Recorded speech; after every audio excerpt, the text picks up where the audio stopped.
everything that everyone is telling you about this movie, Joker, is wrong. And you should only listen to us. People are either insane or stupid. We haven't worked out or which, but they're definitely not paying attention. Positive and negative. It all just seems to be for very bizarre reasons. People are really taking a lot of their baggage to this movie. There's been a lot of disappointing aspects to some of the more negative reactions, shall we say. Certainly, it would be reasonable, I think, for someone to dislike this movie, but to dislike it and believe it to be in some way dangerous is the worst kind of, I don't know, aging, church-attending censorship. I mean, I think this film really invites you to bring your baggage along, I guess, in their defense, but equally, I think everyone has definitely gone a little too far, and we have seen such radically different opinions on this throughout the entire internet, and even the cinema screen that we were in, which was full. Everyone and their mums was in that cinema screen. And they clapped, and that doesn't happen in Britain. I want to make clear that the applause at the end of this movie was the most chilling moment from all of it. I felt very, very out of sync with what was going on, but I liked that. I think that the fact that it had that effect on people, and I almost was, I was so surprised, was actually really interesting. It almost felt good to be kind of out of touch. I mean, yeah, so this film has received critical adulation from the audience. I mean, as ever, I know it's basically a cliche at this point, but people have been bandying around, IMDb, audience score 9.2, critics score 5.2, but again, even in terms of the critics, you've got critics who think it's incredible. You've got people who are generally very hard to please, giving it as 7s out of 10, and then you've got people saying it's the worst film ever, has nothing to say, completely vapid, 1 and 2 out of 10. That's why this is such a departure from the kind of to be expected narrative of audience loves, refined critics hates, because even the critics have just they've been on such a batshit roller coaster of differing opinions. The movie was screened, it got an 8-minute standing ovation. I know that people are wont to do these kind of things at film festivals, but I found that really bizarre. But then it seemed there was an epoch of it having uninterrupted adulation by, kind of the critical media, and then suddenly there was this bizarre backlash, and then a backlash to the backlash, and all of this occurring in between its film festival screening and its actual screening to the audience. It's been really mental, and that seems to be part of what I've decided post the movie is good about it, even if maybe I didn't enjoy it so much. Shall we just establish how we felt while we were watching it? Yeah, go on. Just before that, I guess I want to say, if you want no spoilers, etc., we would recommend you see this film. I think, we can't guarantee enjoyment. There's only one antidote to being told what this film is about, and it's just fucking watching it yourself. From there, most of the things that people are saying will ring hollow. As I was watching this film, I guess I was quite engaged. Joaquin Phoenix was incredibly appealing. Magnetic. Yeah, the story-wise, very, I think you said rudderless. I think rudderless is a great word for it. Listless. He just sort of ambled along. And I guess it was supposed to be sort of how pointless and directionless his life was, but his life can be that. The film shouldn't be. So. Oh, absolutely. The problem that I was having in the first half was that I wasn't never enjoying it, and I think the words I used to describe it to you after we left was that there was something that stopped me from hating it, which is an interesting feeling to have about a movie. But despite this, it was good to look at. Some of the scenes in themselves were, as you said, quite engaging, but I just felt like it was weirdly repetitive and also not really moving in any particular direction. It was almost like I was waiting for, the term you've used before is the character coin. I was waiting for the character coin to flip, and there was very much a first half and a second half to this movie. I know that we disagreed slightly on how long, if at all, there was a second act, but I think that we can agree that there's minuscule. a great deal of build-up and then an extended end to the film. That's how I felt. And that's not always the most positive thing, and it didn't always completely win me round, but essentially a lot of it I spent thinking, this might be okay if they do certain things at the end, but I'm not sure what direction it actually is moving in, so it could suck or it could be justified, but that in itself is not really the most amazing way to feel about a movie while it's on. No, definitely. I mean, if you're 30 minutes in, 45 minutes in, like I was, and I assume you were, and you're like, oh man, this best have a great ending to justify all this, then that's not a good position. I don't want anything that anyone can misquote me on, but film has a lot of things to pick through, a lot of layers. I think you codified something for me quite nicely where you said that loads of it wasn't given the proper setup. Okay, I think there's a couple of things that a couple of incidents this film really sort of revolves around that perhaps even with a line or two more could have have really helped the flow and understood the stakes, which in turn would have made it just run a little better. But yeah, what I was referring to specifically at that time was that in this film, and I'm not going to bang on about the plot, but the Joker, before he's the Joker, commits a series of murders, first in self-defense and then kind of as vengeance, all in one instance, that are just a result, as we know, of the fact that he was being victimized and he's extremely mentally ill. And it is interpreted, because the people who he murders, the kind of bullies, were Wayne Foundation employees, it is immediately interpreted en masse that this was a kind of a symptom of class struggle and starts an enormous class-based uprising in Gotham. Now, it just wasn't enough, and when people were standing in front of these TV cameras being like, oh, that we got to kill the rich, and that's what this guy is teaching us, and that's why we wear the clown masks. It was one instance. There was not enough. We needed more. Yeah, it wasn't not there, but... Even I, the die-hard kill the rich guy, like, if someone murdered, like, 3 businessmen, so I wouldn't be like, oh yeah, fucking kill the rich. Like, here we go. It's on, lads. It's fucking time. But what was hard for me was that even the things about it that were broken, you also couldn't take out because they led to things that almost really worked about it. And the thing is the bizarre socialist uprising that he kind of accidentally inspires, even though that sometimes seems a bit thin, it also complements the kind of resolution in that, he says, it's funny because he doesn't believe in anything. And again, I don't really think it sets this up enough, but he becomes the unwitting creator of this movement, and then people really worship him as having done it, and they don't know that it didn't mean anything. Yep, so I agree that could have been reiterated more than once, because he does only say it once, that he doesn't believe in anything, and that he's not political, or maybe twice, but like it's within the same section. And I think he probably could have hammered that home earlier. Even just there's a scene where he's like getting the initial reaction. He sees the newspaper of the killings, and then even if he just commented on like the class warfare, he's just like, oh okay, if you say so. The issue with it is that because the Joker's character didn't exist in a vacuum, he actually was. It was pulling. I think you said it had 2 cakes and it wanted to eat them both. And the problem is it had these 2 things. It had the meaninglessness of the fact that he was just insane, which is serious, and this kind of overarching class struggle. And these 2 things were codependent in the script, but they were also mutually exclusive. So the fact that other people had so much and he had so little directly affected him as a character in the story, which made it difficult to reconcile because it caused problems for him and his mother, and it led to a situation in which he couldn't take his mood stabilizing medication. Now, that's why, even though I really liked the idea that he didn't care, and he was, as you said, he didn't believe in anything, it almost contradicted it, because it wasn't that this was never relevant to him. It was actually relevant to him, but he didn't see it as that way.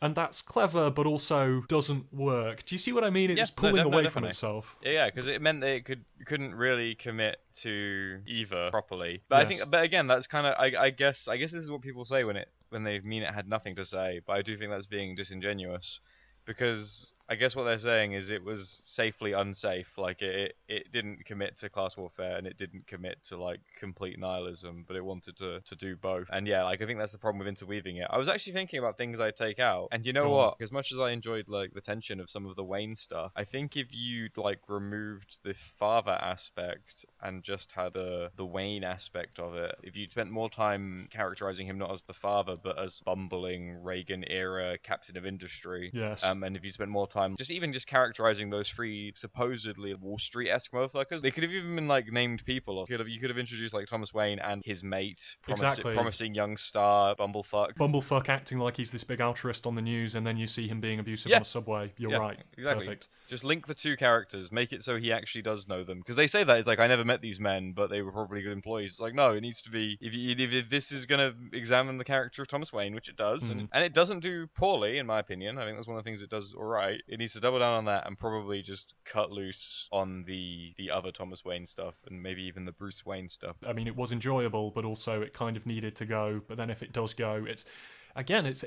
stuff needs to go, but then the movie stops working, but then it doesn't work in the way that it is. With the Wayne stuff, I agree with you, because it was almost a red herring in the plot, which was already long-winded, but without anything happening. So it's because it invalidated his reason for being angry at him, but then he needed to be really, really furious, and then he kind of defaulted to this fake father figure. But I think that you could have done the De Niro father figure stuff. Yeah, De Niro's the father figure. Stuff. Wayne's the bad capitalist. Done. Sharing the rollout of the father figure between the 2 of them was weird. It detracted from the death of Robert De Niro and Robert De Niro being mean to him, because he wasn't he'd already moved on in father figure wise to Thomas Wayne. There was a plurality, and he didn't need that. He should have been entirely dependent on Robert De Niro for male validation. Let's talk about the character coin. Let's talk about the moment at which the movie, as I said, we weren't sure if we were enjoying it. We felt like we were waiting for something to drop. Break. Or in. Yep. Yeah, exactly. And then there was a moment. He does go, I mean, it's just fair to say, he finally just goes bananas,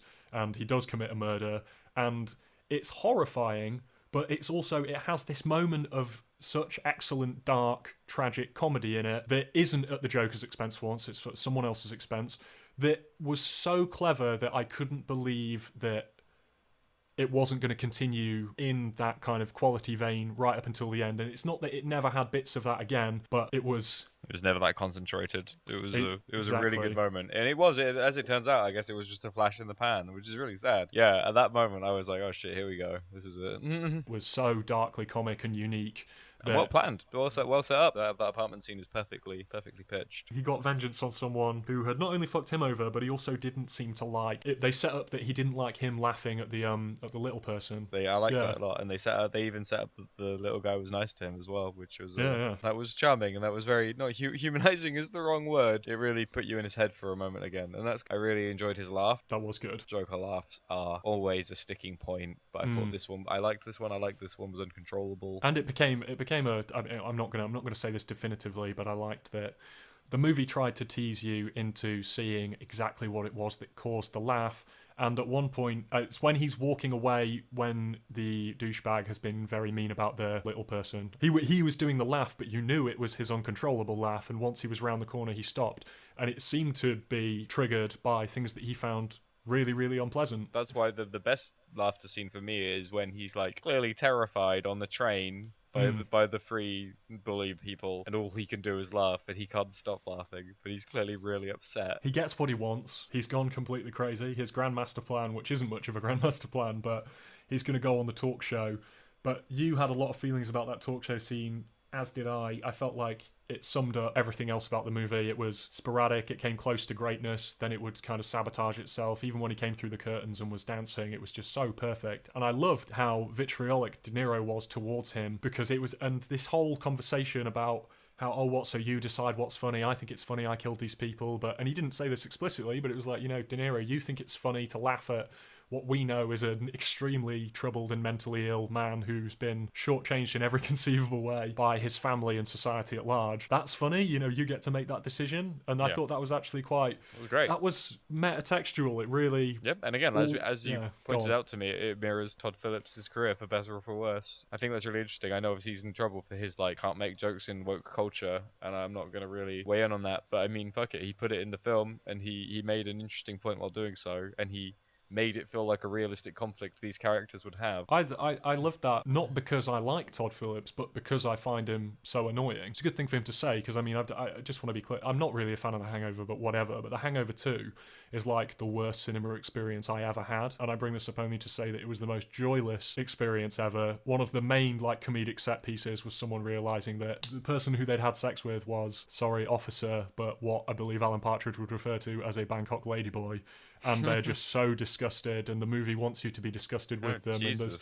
And there was one funny joke in the whole thing, and it was just right at the end. And it was my desperate Joker laughter was terrifying because I'd been having such a bad time. But yeah, Todd Phillips is someone who's in the scope in what is sometimes a toxic woke culture, but it's because he's so tactless and so unfunny. But his speaking through the Joker and being like, well, you think I'm not funny, but what the hell is so funny about the stuff that you people laugh at? I actually find that to be quite disgusting. It was like, well, it is quite subjective, and people pointing the finger on these things is very tiresome. So even though the Joker is a maniac, sometimes you do need a maniac. Who the hell is the arbiter of what's funny or not? Yeah, exactly. And I think that's probably one of the best conversations it raises. But again, it doesn't quite get it right, as like you said. I think there's a couple of really big waste opportunities, and I think they're really epitomized in that scene.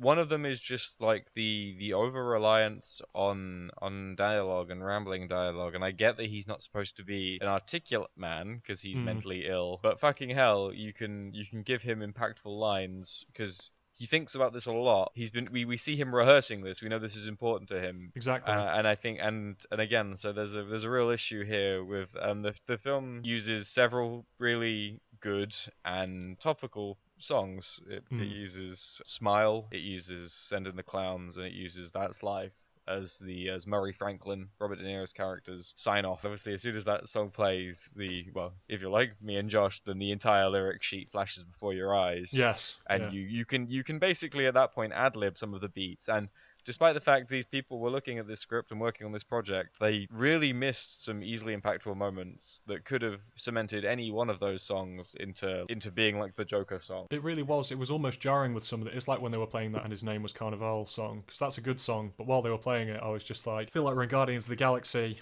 kind of copycat territory in that someone's just... Suicide Squad. I feel like someone's just thrown this tune at it and thought, oh, Clowns Carnival's this movie, and it's like, this can be better, because you just have to work harder at marrying the images, and together we kind of identified a line that we found really objectionable in this when, before he does his, spoilers, shooting De Niro, he has his big sign-off line, which is all about a joke. It's like, what do you get when you cross, I don't know, like an incredibly mentally ill man with a horrible, uncaring society, and it was like they had anticipated how this movie was going to be mocked and then lived up to the worst imaginable version of itself, because it's a good sentiment, because he's such a maniac, and it was a great moment, but it undercut itself with the kind of, ooh, society. But Aaron, go on, you were like, you fixed this in like 5 seconds, and it was actually depressing. Yeah, well, I mean, there was a couple of versions, wasn't there? There was like the one where he cites That's Life. It's like, this is what you have something on a dream. And then there's just the real simple one of, this is what you get for not being very nice. Like, because that's what he's obsessed about. He's obsessed about people being nice, and there's just like so many like effortless one-liners that weren't a little rambling speech about society. Given that they were using this song and they wanted it to be twisted in such a way that made it horrific, It clearly meant something. I'd have loved to like use more of that. Like, Stomping on a Dream, great. Same with Send in the Clowns. While I'm at it, fucking using Send in the Clowns as just a song sung to the Joker by some normie asshole. Ridiculous. It was ridiculous. 2 out of 10 on that one. Edgelord moment, man. Yeah. Edgelord moment. Yeah, and the lights are flashing, and it's like, oh yeah, it's creepy. It's like, no, this should be him. It should be him. Listen to Send in the Clowns, do your research on it, and work out why that was a great song that was pissed up the wall. This kept being one of the problems I was having in that I said to you that the violence that was happening towards the Joker before he was the Joker had this problem that loads of movies have, where, like when you watch a high school movie and the bully kid, even though I know we all knew people like this, the bully kid is just so over-the-top evil that it almost becomes incomprehensible that they're kind of seeking out, they're spending so much time in just making someone else's life miserable. Yep. And in this, he was just being beaten up for almost no reason. And yet again, the same problem I had was I found it jarring how unnecessary people's attacks on him were.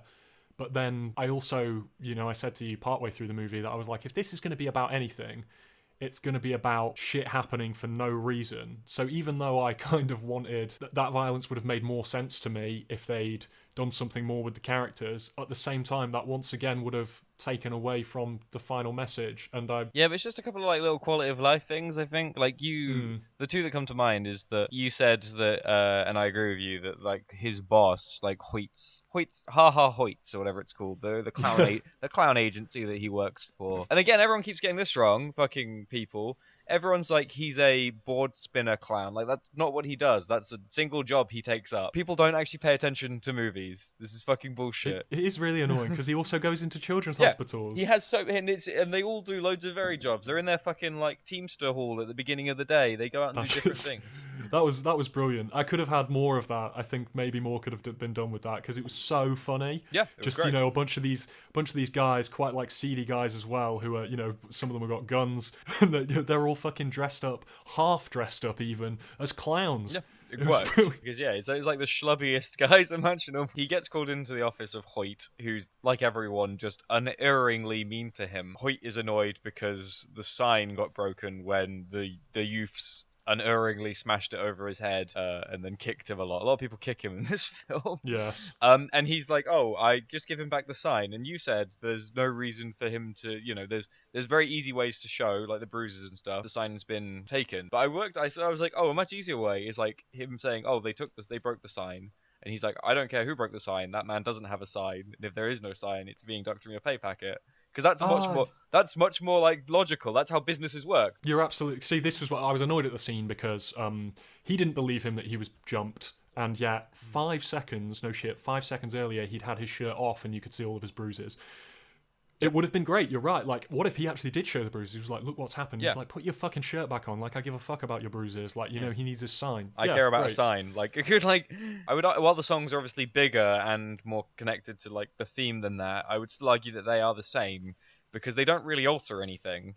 Like, it's still the same song in the same film and to roughly the same effect. It's just done that much more engagingly. And I think the second one was he has a girlfriend, but then twist, he doesn't actually have a girlfriend. He imagined the whole thing. That really rubbed us the wrong way, but in two different ways, actually. So you didn't like it because you never believed it was real. The reason it annoyed me, it was the same problem I had earlier with this had better solve this problem it's created because otherwise I'm not going to like it. And that with that, he stalked her, and then she comes to his door, or he goes to her door, or whatever, and she's like, were you following me today? And he's like, oh yeah, I was. And she's like, oh, awesome. And then suddenly they're like in this relationship, and I was like, right, this is either his fantasy, he's believing that he's in this relationship with this woman, which I guess is fine, but it was trying to make it seem ambiguous, and it's like, well, you can't show me that it's ambiguous at this point because it's either a fantasy and that was something that didn't actually happen, or you are writing so badly that your writing is so poor that she would decide that this absolutely terrifying man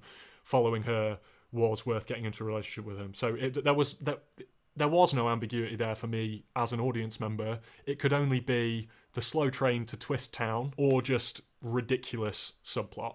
And it served a decent reveal moment. I actually liked the reveal moment more than I thought I would, but there was other things that they could have been doing with a lot of the time in the first part of this, the first long part of this very long movie. Yeah. There are so many people and again, like, it did kind of, I would say more than kind of, it painted a target on its back, and it said, come on then. I think the problem is, if you're going to do that, then you need to be a good enough film and a clear enough film to really weather that.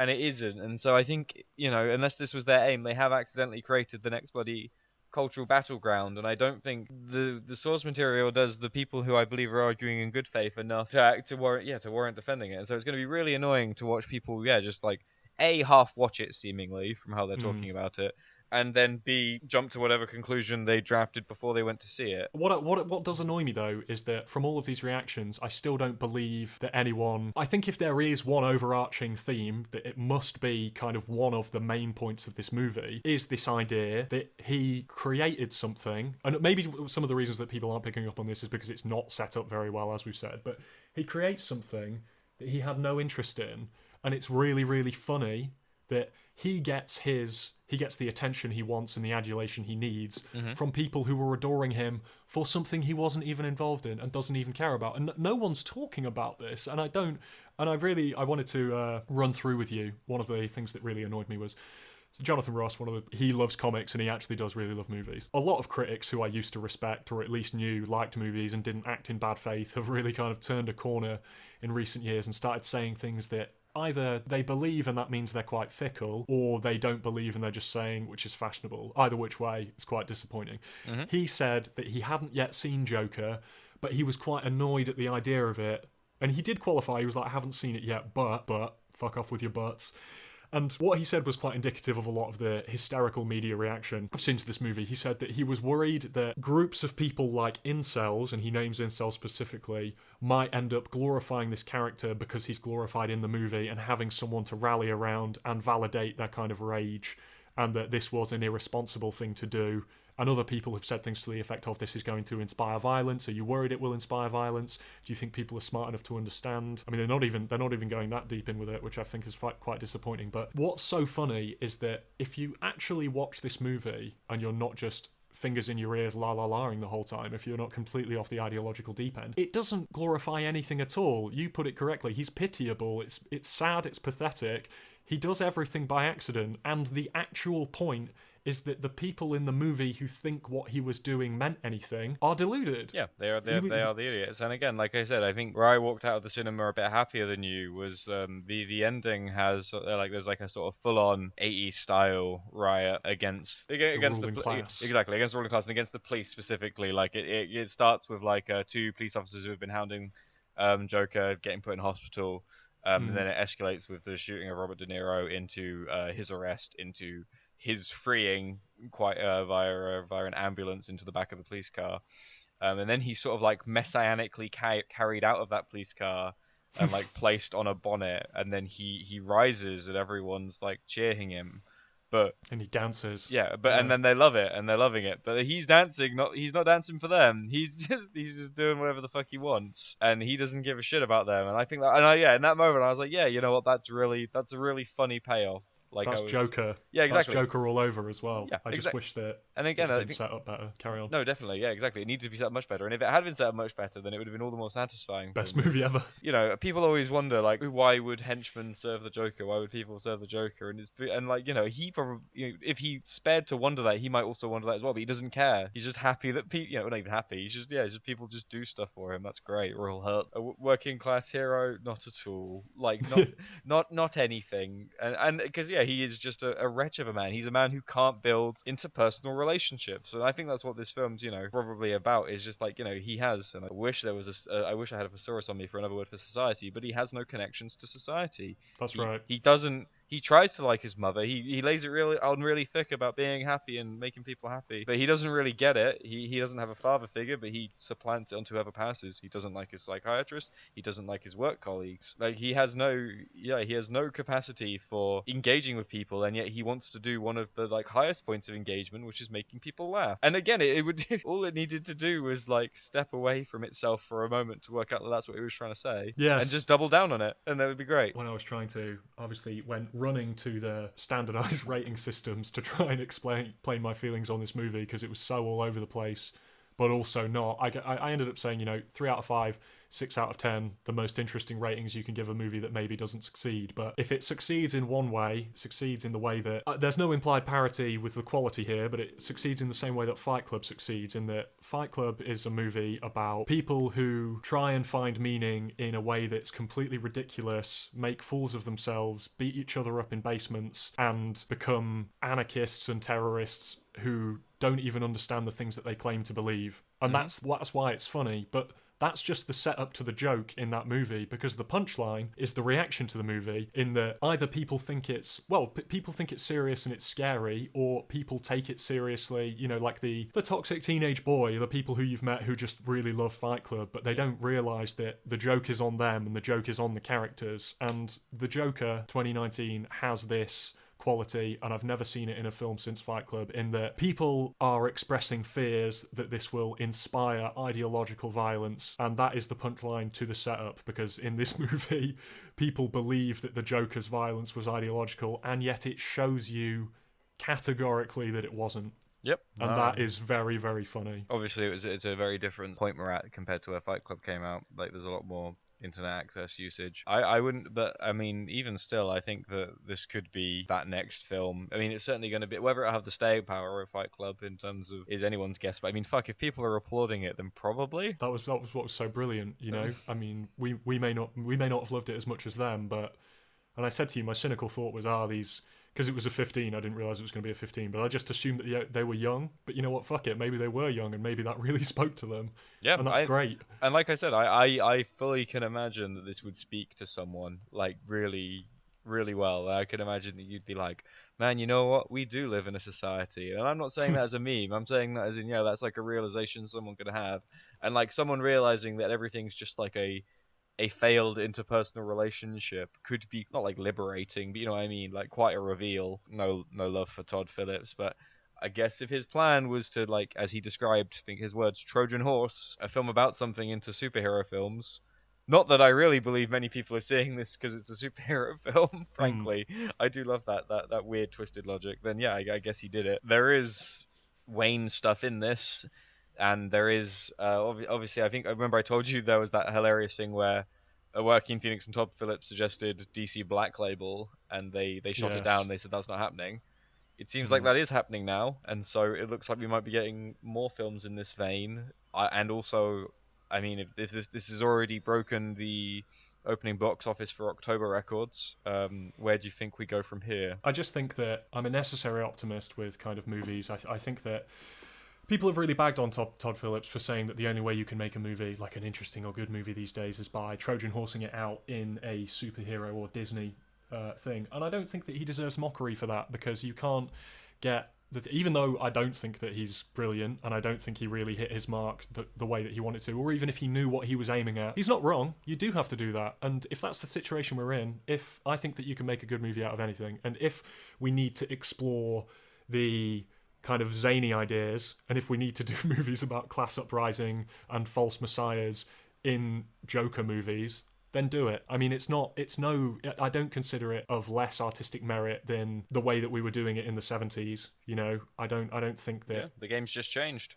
The game's changed, and comics are brilliant. So fuck it. If a film can feel like a weird 6-issue like limited series run, then great. Yeah. And also, I am, I'm gonna lay my cards on the table. This is probably the most definitive thing I can say about this film is that I am glad it exists. Like fuck it. This is probably something that people were needed to hash out. I think it's excellent that we've kind of come full circle. We've been given great things in the blockbuster sphere by extended continuity timelines. However, we're breaking the rules again, and now we're saying we're going to have that, but we're also just going to not sometimes. And it's trained the average movie audience to have the same attitude that your average comic book reader has. And when I was younger, I had lots of trouble with this. I was like, I don't understand. Is it all connected? Why is this issue run that's really famous completely unrelated to this other Batman issue run? But now this is great, because now they're being like, look, we can do whatever we want. Sometimes we can have it connected, sometimes not. Whatever serves the story best. And it's crazy, and it's unprecedented, and a lot of the big players control everything now. And it's weird that, it has to be superheroes, but clearly you can tell all sorts of stories with superheroes. You really can. And I think, and I guess, yeah, I'm excited. I think this is good. This is a good evolution. Like you said, this is how comics work. Like, not every comic book is slavishly devoted to the last one, and nor need every comic book film. And I think that was probably less so Marvel, but also Marvel. I think Marvel is now suffering for it, definitely. But I think both of their mistakes was thinking that once you've revved up this engine, every film has to be a part of it. Stanley could have told you in the 60s that that's not the case, but you didn't listen to him. You just locked him in a cupboard and hit him with a belt. Stole his money. Well, the ghost of Stanley is telling you he's not even related to DC. Who gives a fuck about DC people? He wrote for DC. Oh, he did for a bit. You're right. I'm sorry. I beg your pardon. That's all good.